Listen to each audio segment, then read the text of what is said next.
Hoy quiero hablarle acerca de el tema, el poder de la resurrección de Cristo. El poder de la resurrección de Cristo. ¿Cómo se llama el tema, hermanos? No estamos lejos del tema que estamos hablando de la armadura de Dios. Usted sabe que estamos hablando del calzado del Evangelio y sin embargo una parte importante del calzado del Evangelio o del Evangelio es la resurrección de Cristo. El Evangelio no solamente es que el Hijo de Dios se hizo hijo de los hombres para que los hijos de los hombres fuéramos hechos hijos de Dios. El Evangelio también implica que Cristo vino a este mundo, predicó 3 años y medio la voluntad de Dios, después fue crucificado, murió, al tercer día resucitó. La salvación para nosotros no estaría completa sin la resurrección de Jesucristo. ¿Cuántos dicen amén? Y aún más, no estaría completa si Cristo no hubiera ascendido. 40 días después de resucitar, Él ascendió a los cielos. Y ahí la salvación se concretizó para nosotros, porque hoy Él está a la diestra del Padre e intercede por nosotros. Y lo he dicho, hay un solo Dios y un solo mediador, Jesucristo hombre. Lo he dicho además, que no hay otro nombre que Dios haya dado a los hombres para que podamos ser salvos, sino solamente el nombre de Jesús de Nazaret, el Hijo de Dios, que resucitó, que venció la muerte, que venció a Satanás y a toda potestad y a toda autoridad. Y mire, vayamos al libro de Corintios, 1 Corintios capítulo 15, versículo 12, y dice de esta manera: pero si se predica de Cristo que resucitó de los muertos, ¿cómo dicen algunos entre vosotros que no hay resurrección de muertos? Porque si no hay resurrección de muertos, tampoco Cristo resucitó. Y si Cristo no resucitó, vana es entonces nuestra predicación, vana es también vuestra fe. Y si somos hallados falsos testigos de Dios, porque hemos testificado de Dios que Él resucitó a Cristo, al cual no resucitó, si en verdad los muertos no resucitan, porque si los muertos no resucitan, tampoco Cristo resucitó. Y si Cristo no resucitó, vuestra fe es vana, aún estáis en vuestros pecados. Entonces también los que durmieron o los que murieron en Cristo perecieron. Si en esta vida solamente esperamos en Cristo, somos los más dignos de conmiseración de todos los hombres. Amén. Cierre sus ojos y hagamos una oración. Padre, gracias por esta palabra tan hermosa que hemos leído, porque hoy es el día de nuestra victoria suprema. Te agradecemos por ello, Señor, y te pedimos que esta mañana tú estés con nosotros en tu palabra. Guíanos a nuevas verdades, guíanos, porque sé que hay gente que no conoce estas realidades acerca del Evangelio, y hoy vamos a exponerlas de la mejor manera. En el nombre de Cristo Jesús te lo pedimos y te agradecemos. Amén. Puede usted tomar asiento porque quiero hablarle acerca del poder de la resurrección de Cristo. ¿Qué le parece si hablamos acerca de la muerte? Porque si hay 3 cosas que son seguras para el hombre y la mujer de hoy, ¿sabe usted cuáles son? Primero, los impuestos. Hay que pagar los impuestos. Y usted dirá, yo no pago impuestos ante el fisco, pero cuando usted va a surtir gasolina, está pagando impuestos. Cuando paga la electricidad, está pagando impuestos. Cuando paga el agua, está pagando impuestos. Cuando usted va por un puente o una autopista, usted paga impuestos. Así que yo quiero decir a usted que hay 3 cosas que son seguras. Primero, los impuestos. Segundo, la visita de la suegra es algo seguro también. Amén. ¿Cuántos dicen amén? Así que más vale que nos aprendamos a gozar con la suegra. No le pase a usted como aquel hombre que decía, ¿cuál es el vino más amargo? El vino, mi suegra. No le pase a usted, Con perdón para las suegras, tenía que decirlo. En tercer lugar, que por cierto todavía no llega mi suegra. Y ahorita que llegue la vamos a recibir con gozo. Tercero, y esto se pone más serio, la muerte es algo seguro para nosotros. La muerte es un evento seguro para nosotros. Usted tiene que asegurar en su vida que la muerte llegue a usted como una sierva de Jesucristo, como una sierva de Dios. Porque también la muerte sirve al enemigo. Pero Jesucristo, a nosotros los que creemos en Él, según el libro de Hebreos capítulo 2, versículo 14 y 15, Cristo nos vino a librar del temor a la muerte. Pregunto, ¿cuántos aquí que tengan a Cristo están listos para irse a la eternidad? ¿Cuántos están dispuestos a que se cumpla el Salmo 23, versículo 4? Aunque ande en valle de sombra de muerte, no temeré mal alguno, porque tú estarás conmigo. ¿Qué es para usted la muerte? Escucha, vamos al libro de Lucas, capítulo 16, si no me equivoco. Lucas, capítulo 16. ¿Lo tiene? Versículo 19. Usted conoce esta historia, dos hombres en contraste, uno rico, otro pobre, uno sano aparentemente, el otro muy enfermo aparentemente, uno creyente en Jesucristo a pesar de su pobreza, el otro nunca se acordó de nadie, ni de su familia, ni de aquel hombre que estaba a las puertas tirado mientras los perros lamían sus llagas. Usted conoce estos dos hombres en contraste, uno hacía fiestas todos los días, el otro padecía dolor a causa de su enfermedad todos los días. Una muerte diferente es la que ambos tuvieron. Cuando uno muere, fue llevado a un mausoleo. Cuando el otro muere, es echado a la basura. Literalmente se lo digo. Los muertos que eran pobres o que no había alguien que pudiera sufragar los gastos de su sepultura, eran echados a la basura. A la llamada Gehenna, que estaba a las afueras de Jerusalén, donde el fuego siempre ardía día y noche, quemándose la basura, cuerpos de animales y cuerpos incluso de seres humanos. Dicen los testigos de Jehová que ese es el infierno, pero déjeme decirle a usted que eso es una mentira, porque el libro de Lucas nos lleva más adelante, versículo 22, escuche lo que dice, que aconteció que murió el mendigo y fue llevado por los ángeles al seno de Abraham, y murió también el rico y fue sepultado. Mire, el mendigo a dónde fue llevado por su fe en Cristo, al seno de Abraham. ¿Sabe usted cómo se le conoce? Paraíso. En el Antiguo Testamento, el llamado Seol, Seol en hebreo, en griego es Hades, significan lo mismo, lugar de los muertos, el sepulcro, la sepultura. El lugar de los muertos es más que un mausoleo, es más que una tumba al cual va tu cuerpo. El lugar de los muertos en la eternidad significa un lugar para los que creen en Cristo, los que pusieron su fe en Cristo en el Antiguo Testamento, significa un lugar de dicha, un lugar de paz, un lugar de descanso, temporal, por cierto, porque este hombre fue llevado al seno de Abraham, al paraíso, al Hades, pudiéramos decir también, técnicamente hablando, pero era un lugar de bendición. Fueron al mismo lugar hablando espiritualmente, pero había una división, una cima, la cual menciona Abraham, de separación entre estos dos lugares. Ahora, quiero decirle a usted que en el Antiguo Testamento, quiero reiterarle, en el Antiguo Testamento tanto buenos como malos iban al Hades o al Seol, pero allí había una separación. Y técnicamente el lugar de bendición se conoce como paraíso, seno de Abraham.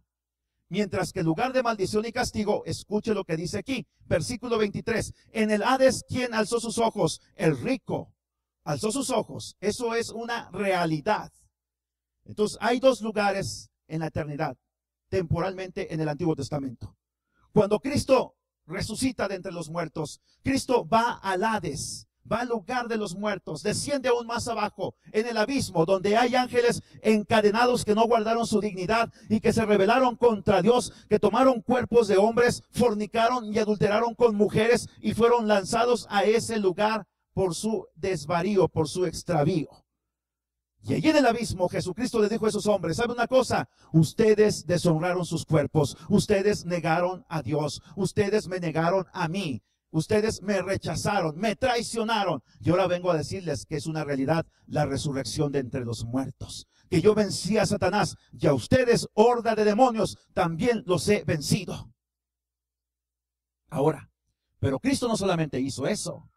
Cristo fue más allá, subió luego fue ¿a dónde? Fue al Hades, al lugar de castigo. ¿Y qué fue lo que hizo allí? A la gente que en la antigüedad le rechazó constantemente. Y usted sabe que en la cruz del Calvario había dos ladrones, uno bueno por así decirlo, y otro malo. Malhechores más que ladrones, aclaro. Y estos hombres, uno le rechazó, otro le aceptó. Bueno, fue al Hades, allí estaba ese hombre y otra tanta gente del Antiguo Testamento, una mujer perversa, Jezabel, su esposo Acab, reyes tremendos que hicieron cosas horribles delante de Dios. Allí estaban toda la humanidad que rechazó a Cristo, porque usted sabe que a Cristo se le cree por fe, no por obras. Esta gente rechaza entonces a Cristo. Cristo va y les testifica, dice, ¿sabe una cosa? Ustedes me rechazaron. Aquí están las marcas en mis pies, en mi costado, en mis manos. Aquí están las marcas en mi frente de esas espinas clavadas sobre mi cabeza. Ahora les demuestro que yo soy real, que es cierto y voy a resucitar. Ustedes me rechazaron. Ustedes aquí se van a quedar hasta que sea el juicio del gran trono blanco al final de los tiempos. Y entonces va al paraíso y allí está David. David, el antepasado de Jesús. Ahí está Abraham, el padre de la fe. Ahí está Jacob, ahí está Isaac. Ahí hay tantos hombres, mártires, profetas del Antiguo Testamento que creyeron en Cristo. Y entonces Cristo les dice, vámonos. Y quiero que usted vaya al libro de Efesios capítulo 4, versículo 8. Es importante estos pasajes verlos. ¿Sabe usted por qué? Porque hay mucha confusión. Hoy hay una doctrina que no es tan nueva, pero que surgió antiguamente, en el siglo antepasado. Y esa doctrina se conoce como la doctrina del sueño del alma, que basado en la palabra dormir, que se usa en la Biblia, que la hemos usado nosotros hoy, al leer el pasaje de 1 Corintios capítulo 15, hay gente que dice que cuando morimos, nuestra alma duerme en la tumba y que espera la resurrección y que nuestra alma está inconsciente.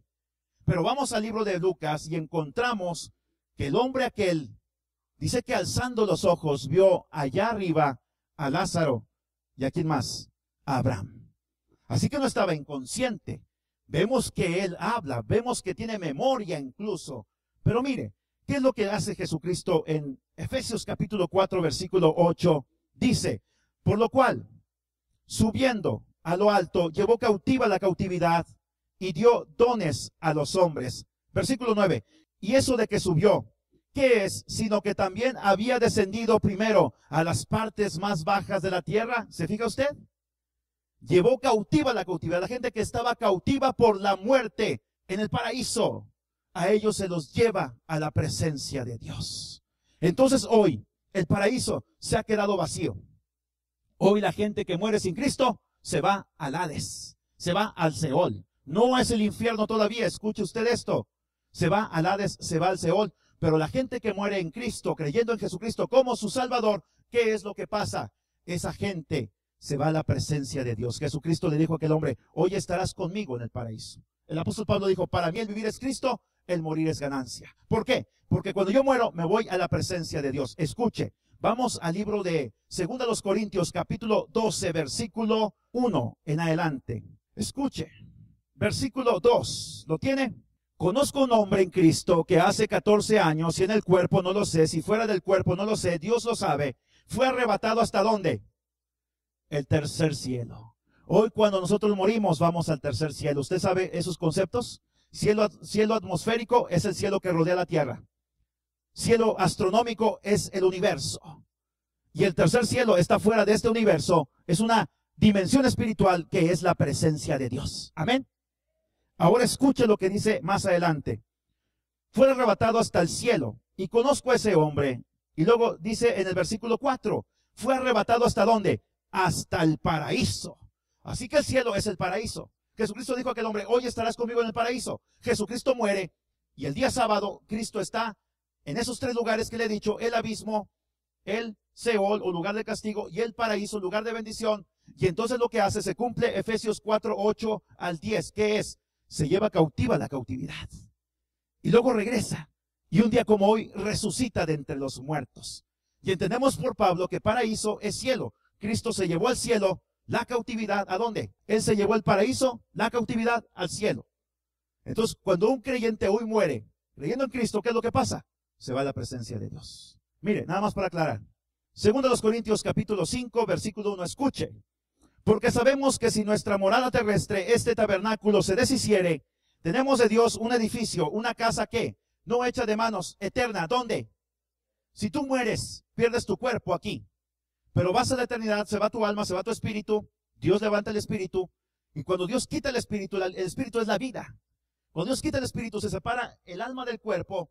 Entonces nuestro cuerpo es sepultado, nuestra alma se va a la presencia de Dios. Y allá, tu alma no queda sola. Escucha, dice aquí que somos revestidos con un cuerpo espiritual. Allá no andan fantasmines o gasparines en aquel lugar en el cielo. Allá nos vamos a reconocer. Ahora, quiero decir eso, cuando sea la resurrección de los muertos, ¿qué va a ocurrir?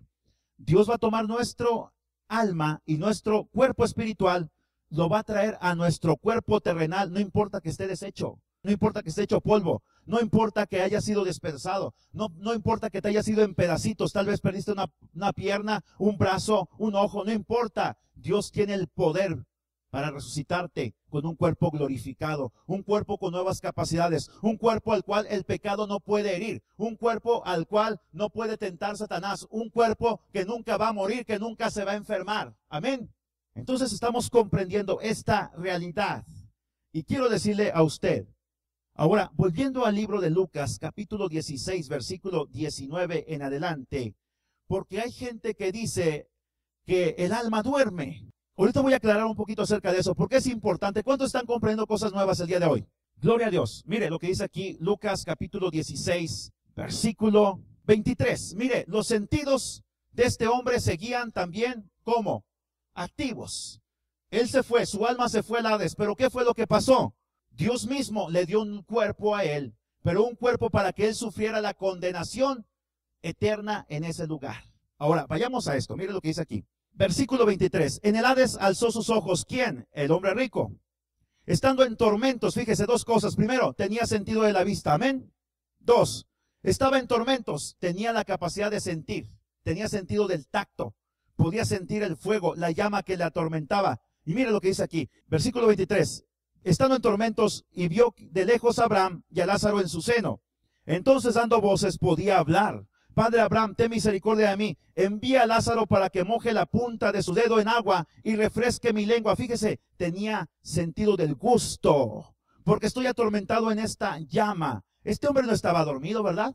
Entonces es un engaño la doctrina del sueño del alma, porque te dice, no importa cómo te portes, no importa que mueras, no importa que no aceptes a Cristo, vas a dormir, porque Dios es misericordioso. Sí, pero también Dios es juicio.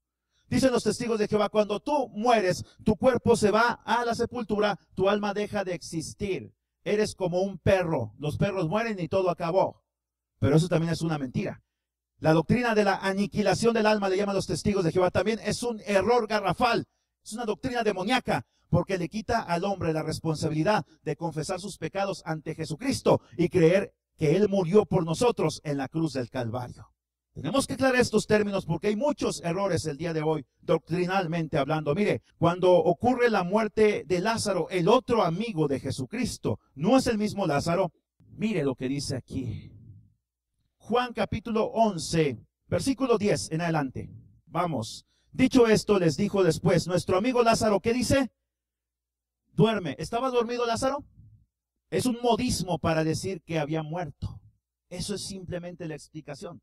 Dormir y morir en la Biblia es lo mismo. Cuando Jesucristo va y tiene que orar en Marcos capítulo 5 por la hija de Jairo, dice, la niña no está dormida. ¿Sí? Entonces, fíjese lo que dice aquí. Dijeron entonces sus discípulos, Señor, si duerme sanará. Fíjese el error doctrinal de ellos. Si duerme sanará. De ahí sacan los que creen en el sueño del alma.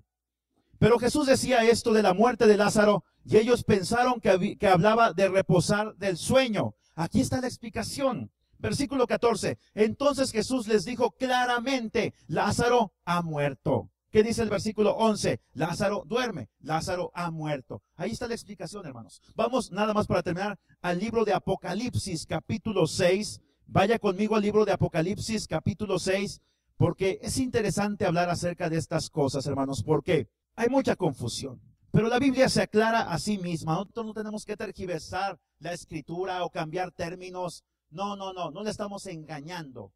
Le estamos diciendo la verdad. Y desde este momento esta verdad se vuelve una responsabilidad para usted. Mire, quinto sello, versículo 9. Escuche lo que dice. ¿Lo tiene?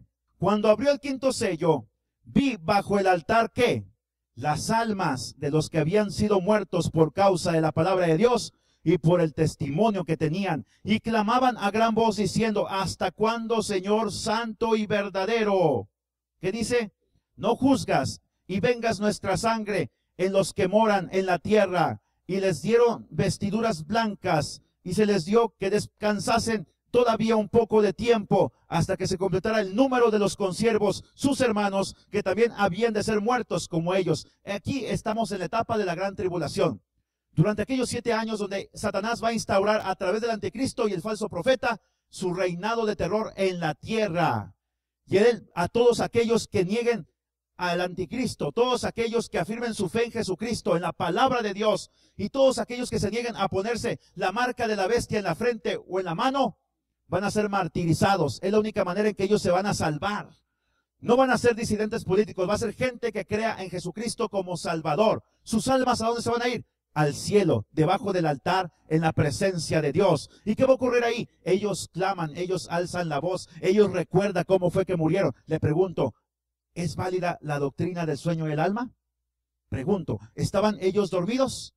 Por supuesto que no. Así que, hablemos de la muerte. Pregunto, y quiero hablar acerca de este tema porque es muy importante. Porque hoy la muerte se le ha comparado con Dios, precisamente. Hago esta pregunta. ¿Tiene fundamento real el culto a la Santa Muerte, la Niña Blanca o la Santísima? ¿Tiene fundamento real? No. De hecho, todo esto es una mentira. Satanás es quien está detrás de este culto y quienes lo practican, en realidad están adorando a Satanás. Escuche Juan 8:44 lo que dice. Vosotros sois de vuestro padre el diablo. Los deseos de vuestro padre queréis hacer. Él ha sido homicida desde el principio. No ha permanecido en la verdad porque no hay verdad en él. Cuando habla mentira, de suyo habla, pues es mentiroso y padre de mentira. Satanás está engañando a la humanidad terriblemente, a la sociedad mexicana, a la sociedad saltillense, ofreciéndoles una religión, una práctica religiosa, un Dios que es un Dios falso. Porque Satanás, cuando han muerto otros dioses como Baal, como Acera, como Isis, como Horus, como Júpiter, Satanás siempre busca una estrategia nueva para que la gente adore. Quiero decirle que el culto a la Santa Muerte no era muy común hasta hace algún tiempo, pero el culto a la Santa Muerte no es nuevo. Hay quien dice que surgió en Veracruz allá por los años 50, pero déjeme decirle que en realidad tiene mucha antigüedad. La Biblia habla acerca de él y hoy voy a hablarle algunos pasajes. Quiero decirle esto. Puesto que un día todos vamos a morir, es una necedad del hombre y de la mujer de hoy que busquen amparo en la muerte y le rindan adoración. Quiero darle 7 razones por las cuales el culto a la Santa Muerte es una necedad. Que déjeme decirle que hay diferentes colores de santas muertes que venden sus estatuas el día de hoy. Hay color oro, hay color negro, hay color blanco, hay color verde, hay color azul. Y cada uno tiene un significado. Cada persona busca ya sea salud, busca dinero, busca que vuelva aquel amor que le abandonó, busca riqueza. Hay gente que busca no morir. Es adorada por los sicarios y los narcotraficantes en nuestra sociedad. Es adorada por la gente que se va a Estados Unidos. Y quiero decirle a usted que la muerte, el culto a la Santa Muerte, es una necedad y le voy a dar 7 razones continuando con este tema. Primero, no conozco un solo adorador de la muerte que no haya muerto o que no haya de morir. Amén. Hebreos 9:27 lo dice. Está establecido para el hombre que muera una sola vez y después de esto, ¿qué? El juicio. ¿Para qué adora la gente a la Santa Muerte? ¿Sabe usted para qué? Principalmente para que les libre de la muerte. Para que no vaya por ellos. Para que puedan seguir teniendo vida y disfrutar la vida de placeres injustos, de crímenes que ellos tienen hasta el día de hoy. Pero todos un día vamos a morir. Así que la muerte no tiene ningún poder. La muerte es sierva de Dios solamente. Segundo lugar, en su resurrección, Cristo mató a la muerte demostrando que Él es Señor de ella. Mire, Oseas capítulo 13, versículo 14. Amén. Usted tiene que conocer este pasaje porque es muy importante. Mire, la profecía que Dios dio 750 años antes de que Cristo muriera en la cruz del Calvario y resucitara. Escuche, de la mano del Seol los redimiré, los libraré de la muerte. Oh muerte, yo seré tu muerte, seré tu destrucción, oh Seol. La compasión será escondida de mi vista. Amén. Cristo bajó al Seol, llevó cautiva la cautividad y allí hirió a la muerte. La muerte está herida de muerte.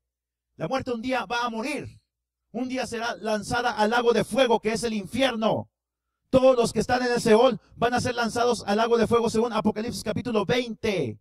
Así que quiero decirle a usted que es el día de hoy cuando tenemos que aceptar a Cristo como nuestro Salvador, porque muriendo ya no hay esperanza. Escuche, no hay purgatorio. El purgatorio era para las almas de aquellos que murieron y que no sabían a dónde iban a ir, y que haciendo misas la gente pudiera salir de ahí. También existía el limbo para los niños que no fueron bautizados y murieron sin ser bautizados, pero Benedicto XVI hace algunos años, él extirpó o exterminó o clausuró el limbo. Así que estamos entendiendo que hay doctrinas humanas que cambian, hay tradiciones que cambian, pero la palabra de Dios permanece para siempre. En tercer lugar, quiero decirle a los que adoran la Santa Muerte, que espero que aquí no haya ninguno, amén. Dios va a romper cualquier pacto que las personas hagan con la muerte. Hay gente que le ofrece vino y luego dice, ahí se lo tomó. Pues sí, el diablo es poderoso. Anoche mi esposa y yo estábamos platicando a las 2 de la mañana y escuchamos un bote que empezó a golpear el piso. Salimos a la cocina y el bote estaba en la basura y estaba como a 5 metros de la basura, el bote tirado. ¿Quién lo tiró? El enemigo. Satanás está detrás del culto a la Santa Muerte. Escúchelo, entiéndalo. Mire, Isaías 28:18. Hay gente que dice, ay, hago un pacto con la muerte. No, hombre, eres un ignorante. Déjame decírtelo con respeto y sin respeto. Amén. Eres un ignorante. Mire, un amigo me contaba ayer que él iba en el centro y vio varias estatuas de la Santísima Muerte. Dice, y yo empecé a orar y a reprender en mi mente. Dice, y dije, Señor, siento un celo y no quiero que la gente siga siendo engañada. Dice, mientras yo estaba orando, dice, la más grande de todas, la más cara de todas, se quebró y se cayó al suelo hecha pedazos, porque Dios tiene poder. Ahora, escucha, Isaías capítulo 28, versículo 18, lo que dice la palabra de Dios. Será anulado vuestro pacto con la muerte. ¿Te fijas? Y vuestro convenio con el Seol no será firme. Cuando pase el turbión del azote, seréis de él pisoteados. La gente se va a enfrentar un día a la ira de Dios. Los que creen en la Santa Muerte o el culto a la Santa Muerte, tarde o temprano se van a enfrentar a su Creador.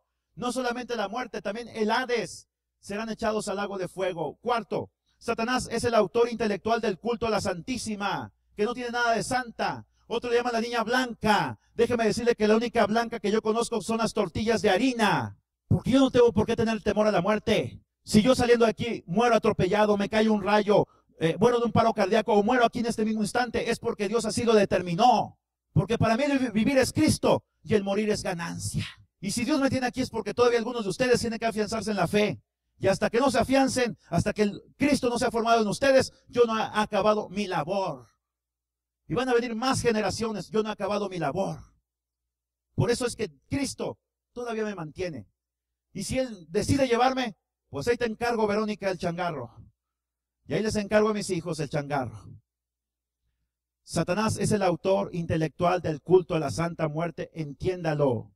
Así que es el temor y no la fe la que impulsa a sus adoradores a hacerle promesas. ¿Por qué usted viene aquí al templo cada domingo? ¿Por temor? ¿Usted viene con la cabeza gacha esperando a que Dios venga con una espada y le corte la cabeza por sus pecados? No hay pecado tan grave que Dios no te pueda perdonar. Escucha. Hay un pecado que se llama la blasfemia contra el Espíritu Santo. ¿Y sabes cuál es? Es negar el poder de Cristo en tu vida. Es negar que Él puede salvarte, perdonarte, restaurarte. Eso es la blasfemia contra el Espíritu Santo. Porque Cristo actúa a través del Espíritu Santo en nosotros. Pero si tú le rechazas a Cristo, entonces déjame decirte que hay malas noticias para ti. Además, todo aquello que no proviene de fe es ¿qué? Pecado. Romanos capítulo 14, versículo 23. Hebreos 2, 14 al 15. Escucha, Satanás usa ¿qué? La incredulidad para que no creamos en Cristo. Usa el temor para que la gente se acerque a Él. Hebreos capítulo 2, versículo 14. Déjame leerte este pasaje. Hebreos 2:14. Escucha lo que dice la palabra de nuestro Dios. ¿Alguien conoce a una persona que adore la Santa Muerte? Levante la mano. Entonces creo que ese tema es para usted, ¿verdad? ¿Alguien aquí adoró alguna vez la Santa Muerte? No quiero hacer otra pregunta porque no quiero que nadie levante la mano, sinceramente. Si está escuchando, espero que le sea de bendición y usted haga decisiones trascendentes en su vida. Mire, versículo 14. Así que por cuanto los hijos, Hebreos 2:14, participaron de carne y sangre, Él también participó ¿de qué? De lo mismo, de la carne y la sangre. ¿Para qué? Para destruir por medio de la muerte al que tenía el imperio de la muerte, esto es, al diablo. Escuche, Jesucristo tenía que morir para luego resucitar y vencer al diablo. Y el que tenía el imperio de la muerte antes de la resurrección de Cristo era el diablo, pero ya no lo tiene. Versículo 15. Y librar a todos los que por el temor de la muerte estaban durante toda la vida sujetos ¿a qué? A servidumbre. La gente que adora la muerte son esclavos de Satanás. Los impulsa el temor y no la fe. Los impulsa el miedo.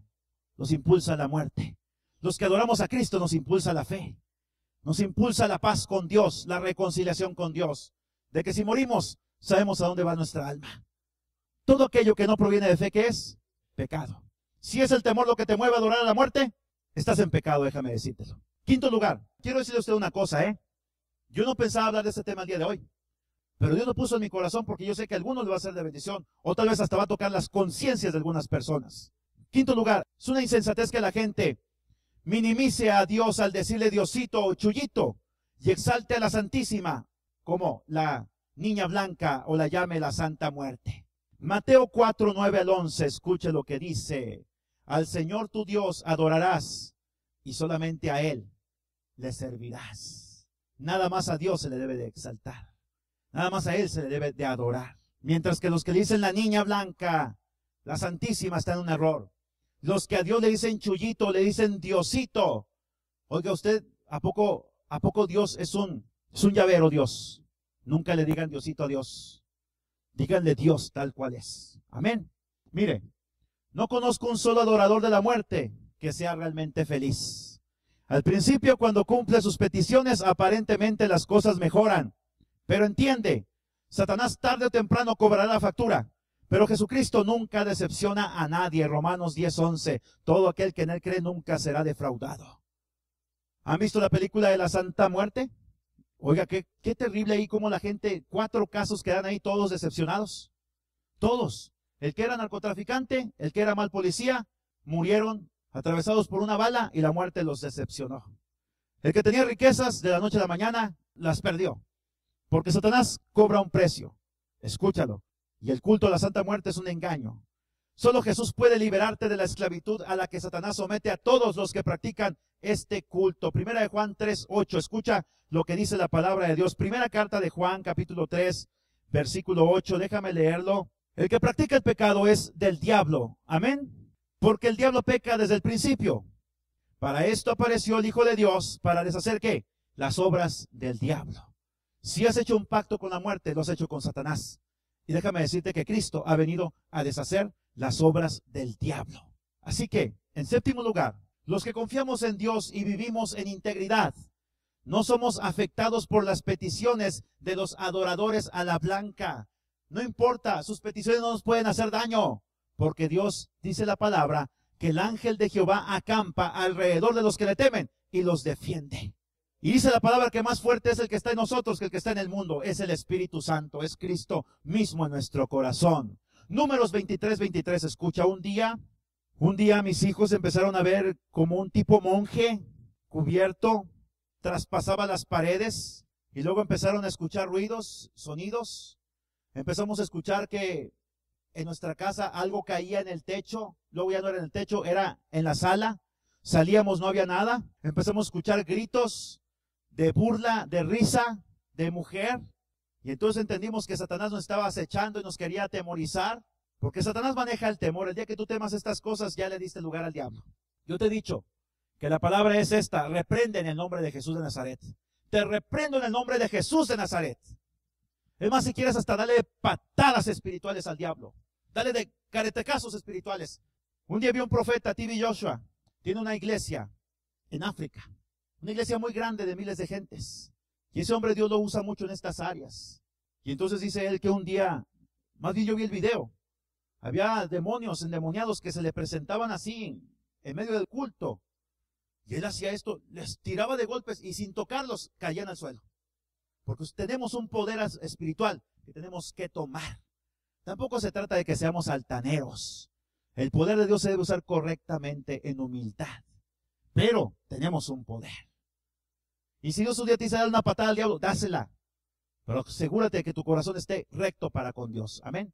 No te llenes de soberbia si aquel endemoniado cae. Porque te lo aseguro, yo he estado en casos de endemoniados y no es nada agradable. De hecho, yo no ministro casos de endemoniados fuera de la iglesia. Si alguien quiere que le ministremos, que venga a la iglesia. Y aquí entre todos lo echamos fuera. Porque yo no me ando metiendo en otros atos de ovejas cuando hay endemoniados. Porque yo voy desprotegido, voy fuera de la voluntad de Dios. Esa oveja, que vaya a su pastor y que la ministre. Y si tiene miedo, pues que me la mande y que me empiece a diezmar y ofrendar y congregarse aquí. Y entonces sí la ministramos. Porque las cosas hay que hacerlas con orden. Ahora, déjeme decirle esto. Números 23, 23 es una protección para usted y para mí. Escuche lo que dice la palabra de Dios. Que aclaro, no creo que un endemoniado ofrende y diezme, sinceramente, o que vaya a la iglesia. Pero hay gente que en sus casas a veces dice, es que llegó mi esposo muy borracho, traía cara de diablo, pues cómo no se anda borracho, ¿verdad? Me quería golpear, me sacó el cuchillo, me corrió de la casa. A veces es tan simple arreglar los problemas. A veces voy a casos de gente así en esta situación. Voy y resulta que son unas blancas palomitas. Y resulta que a veces el problema es la esposa o el esposo que me invitó a ministrar. Números 23, 23. Porque contra Jacob no hay agüero, ni adivinación contra Israel, como ahora será dicho de Jacob y de Israel, lo que ha hecho Dios. Escucha, tú puedes poner ahí en lugar de Jacob tu nombre. Contra Salvador no hay agüero, ni adivinación contra Salvador. No hay agüero, no hay encantamiento, no hay brujería, no hay lazos, no hay nada que la gente pueda hacer para un hijo de Dios que lo logre destruir. Amén. No hay peticiones a la Santa Blanca o a la Niña Blanca que nos puedan hacer daño. Primera de Juan 5, 18, escucha lo que dice la palabra de Dios. Sabemos que todo aquel que ha nacido de Dios no practica el pecado, pues aquel que fue engendrado por Dios le guarda, y el maligno, ¿qué? No le toca. Si tú has nacido de Dios, si el pecado no es una práctica habitual en ti, si has dejado la pornografía, si has dejado de tomar, de maldecir, de tener malos pensamientos, de insultar a tu esposa, golpear a tus hijos injustamente, si has dejado de robar, si has dejado de andar de ojo alegre, si eso ya no es una práctica para ti, déjame decirte que el maligno no te toca, no tiene poder para herirte. Pero si tú no andas en integridad con Dios, si hay huecos en tu corazón que no has llenado, si hay soberbia, si hay altivez, si hay desobediencia a Dios, déjame decirte que Satanás tiene potestad sobre ti. Tiene potestad sobre ti. En lo económico, en la salud, en lo espiritual, en lo mental. Él tiene capacidad para atormentarte, para despojarte, porque es el poder que Satanás tiene cuando un cristiano vive en pecado. Pero ¿qué dice la palabra de Dios para los que andamos en integridad? Aquel que fue engendrado por Dios le guarda. ¿Quién es el que fue engendrado por Dios? Jesucristo. Él no fue creado, Él fue engendrado por Dios. Es eterno, es de la misma sustancia que el Padre. Ese es Jesucristo. Y dice que hace con nosotros, nos guarda. Y Satanás no te puede tocar. Intentará asustarte, te tirará los trastes, pondrá pensamientos en ti de animadversión a la palabra de Dios, pero tienes que reprender. Tienes el poder para reprender. Y mira, ¿sabes cuál es la solución? Si andas mal, arrepiéntete, pídele perdón a Dios, anda en integridad. No digas, Dios, ya no lo voy a hacer. Di, Dios, no puedo dejar de hacerlo. Estoy muerto espiritualmente, te necesito. No puedo dejar la ira, no puedo dejar el pecado, no puedo dejar la pornografía. Dile, Dios, someto mi voluntad, pon la mente de Cristo en mi mente. Dame un nuevo corazón. Es más, quebranta este corazón y si es necesario, hazme un trasplante de corazón, un corazón espiritual que ande en sincronía con tu voluntad. Y Dios lo va a hacer, te lo aseguro. Satanás va a huir de ti. Cuando Satanás te ve orando, él va a huir. Tal vez se burlará algunos días, algunos minutos, pero cuando él vea que va en serio, esa actitud tuya de cambiar, él entonces no podrá hacer nada contra ti. Él va a ser derrotado. Porque la muerte fue derrotada. El pecado fue derrotado. Satanás mismo fue derrotado. Así que pregunto, ¿qué es imposible para Dios? ¿Cuántos quieren pasar esta tarde al altar, hermanos? Mientras invito al grupo de alabanza que nos acompañe. ¿Cuántos hoy quieren, como les dije el viernes, agradecerle a Jesucristo no solamente por la cruz, sino por el poder de la resurrección que está en nosotros? Porque nosotros no servimos a dioses de barro, de piedra, de oro, de plata, de cobre, de bronce. Nosotros servimos al Dios vivo, al Dios verdadero. Nosotros sabemos a dónde vamos. Para nosotros el destino no es incierto. Usted no va a dormir, usted se va directamente a la presencia de nuestro Dios. Amén. Yo le invito a que usted agradezca a Dios por este día, porque la tumba hace 2000 años se quedó vacía. Mire, la roca que cubría esa tumba pesaba 2 toneladas. Jesucristo sobre su cuerpo tenía un sudario, una manta y 50 kilos de especies aromáticas que lo cubrían. Había una guardia romana con 18 soldados después de esa roca.